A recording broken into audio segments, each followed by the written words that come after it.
নমস্কার সম্মানীয় দর্শক মণ্ডলী, সম্মানীয় শিক্ষক শিক্ষিকাবৃন্দ। টেট ইস্যু নিয়ে গোটা দেশ উত্তাল।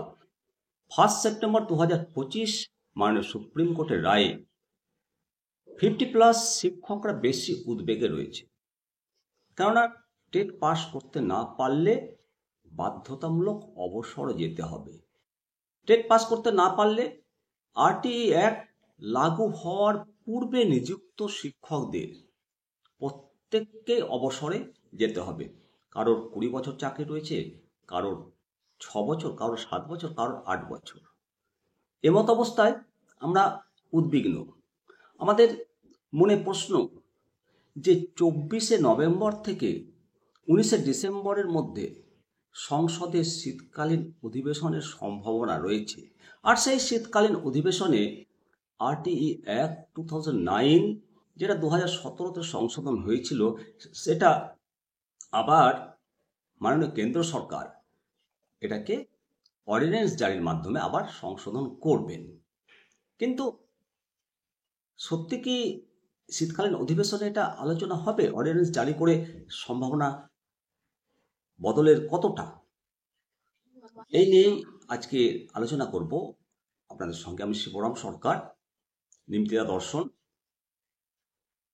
আমরা যদি সংসদের যে শীতকালীন অধিবেশন শুরু হতে চলেছে, তার যে এজেন্ডা, সেই এজেন্ডাতে কিন্তু RTE অ্যাক্ট, শিক্ষার অধিকার আইন সংশোধনের কোনো এজেন্ডা নেই। তাহলে তো সংশোধন হবে না, শিক্ষকরা চাপে পড়বে। তো এটা একটা অত্যন্ত গুরুত্বপূর্ণ প্রশ্ন। তাহলে শীতকালীন অধিবেশনে যে সমস্ত গুরুত্বপূর্ণ বিল এবং সরকারি নীতি নিয়ে আলোচনা হতে পারে, তো এই সমস্ত গুরুত্বপূর্ণ বিল এবং নীতিগুলোর মধ্যে শিক্ষকদের এই যে হকের দাবি, তাদের যে আর্তনাদ, তাদের যে চিৎকার, তাদের যে আন্দোলন, তাদের যে ধর্ণা করছে, এগুলো কি সংসদে আলোচনা হবে না? তো শীতকালীন অধিবেশনে কি কি আলোচনা হচ্ছে? আর আমাদের এই RTE অ্যাক্ট 2000 আইন লাগু হওয়ার পূর্বে নিযুক্ত শিক্ষকদের এই আইন সংশোধন হওয়ার সুযোগ কোথায়? এটা আলোচনা করব আপনাদের সঙ্গে। সম্ভাব্য যে সমস্ত আলোচ্য বিষয়গুলো রয়েছে, তার মধ্যে জম্মু ও কাশ্মীর পুনর্গঠন সংশোধনী বিল 2025, ইউনিয়ন টেরিটরি সরকারের সংশোধনী বিল 2025, সংবিধান 130তম সংশোধনী রয়েছে, এবং আয়কর বিল 2025, সাধারণ নীতি এবং সরকারি কর্মক্ষমতা, সরকারের কর্মক্ষমতা প্রশ্ন বিতর্ক এবং জনগণের জরুরি বিষয় 0 আওয়ারে এগুলো আলোচনার মাধ্যমে সংশোধন হবে। এবং ওয়াকফ বিল 2024, এক দেশ এক ভোট সংক্রান্ত বিল রয়েছে। তো সবই ঠিক রয়েছে। তো টেট সংক্রান্ত আলোচনা কতদূর সম্ভব রয়েছে? সরকারি কোনো এজেন্ডা নেই টেট সংক্রান্ত আলোচনায়। প্রকাশিত তথ্যে টেট সংক্রান্ত কোনো নির্দিষ্ট কোনো বিল বা আলোচনা করার উল্লেখ করা হয়নি। তবে আলোচনা করার উল্লেখ না থাকলেও পরোক্ষ সুযোগ রয়েছে। পরোক্ষ সুযোগ রয়েছে সাধারণ আলোচনার, প্রশ্নোত্তর পর্ব বা 0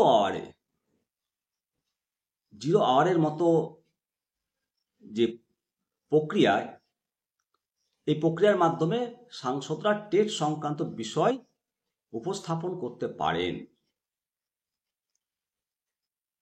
সংসদের অধিবেশন, সাংবিধানিক বিধান এবং পদ্ধতি শীতকালীন অধিবেশন চলাকালীন বিল উপস্থাপন করা হয় মুলতবি আইন নিয়ে আলোচনা করা হয় এবং সরকারের কর্মক্ষমতা, প্রশ্ন, গতিবিধি, বিতর্কের মাধ্যমে সমস্ত কিছু আলোচনা হয়।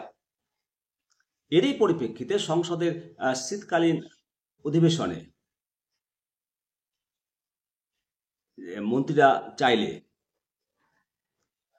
এটা প্রশ্ন উত্তরের মাধ্যমে বা যে কোনো ভাবে এটা উপস্থাপিত করতে পারে এবং এই বিষয়ে ব্যাখ্যা চাইতে পারে, মন্ত্রীরা প্রশ্ন করতে পারে। তো শীতকালীন অধিবেশনের দিনক্ষণ চূড়ান্ত একাধিক গুরুত্বপূর্ণ বিল রয়েছে।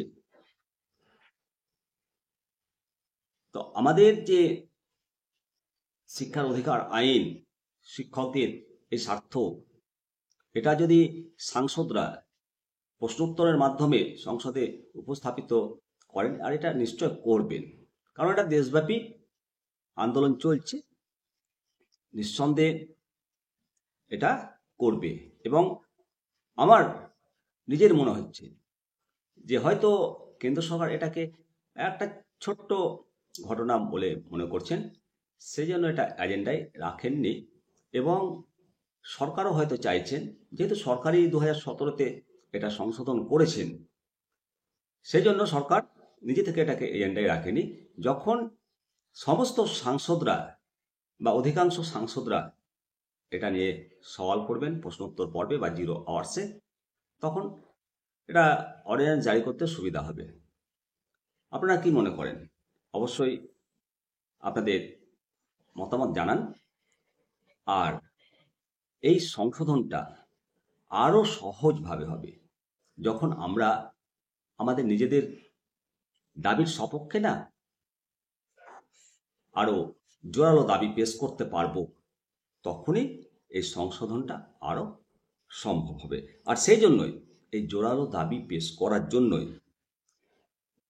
সর্বভারতীয় স্তরের যে শিক্ষক সংগঠন TFI এর ব্যানারে বিশাল সমাবেশ করার যে প্রতিশ্রুতি দিয়েছে 21শে নভেম্বর 2025 তারিখ দিল্লির রামলীলা ময়দানে উত্তরপ্রদেশ প্রাথমিক শিক্ষা সমিতি এবং বারাণসীর একজন সিনিয়র শিক্ষক নেতা সনত কুমার সিংহ বলেছেন যে সমস্ত জেলার ম্যাজিস্ট্রেটদের মাধ্যমে ভারতবর্ষের মাননীয় প্রধানমন্ত্রী যশস্বী নরেন্দ্র মোদীর নিকট স্মারকলিপি জমা দিয়েছে। তো সুতরাং এই সমস্ত দিকগুলো অত্যন্ত পজিটিভ এবং যত শিক্ষক আন্দোলন জোরদার এবং মজবুত হবে তত এটা সংসদে আলোচনা হওয়ার ব্যাপক চান্স রয়েছে। তাই প্রত্যেকটা শিক্ষক, সমস্ত স্তরের শিক্ষকগণ নিজেদের পেশা, নিজেদের জীবিকা, নিজেদের রুজির স্বার্থে এই আওয়াজটা জোর করতে হবে, যাতে ভারত সরকার শিক্ষকদের স্বার্থে পজিটিভ পদক্ষেপ নিতে তাদেরও সহজ হয়। অবশ্যই আপনাদের মতামত জানাবেন। ভালো থাকবেন। জয় হিন্দ, জয় ভারত। হ্যাঁ, অবশ্যই চ্যানেলটিকে যদি আপনাদের ভালো লাগে সাবস্ক্রাইব করুন, শেয়ার করুন। জয় হিন্দ, জয় ভারত, জয় শিক্ষক, জয় শিক্ষা।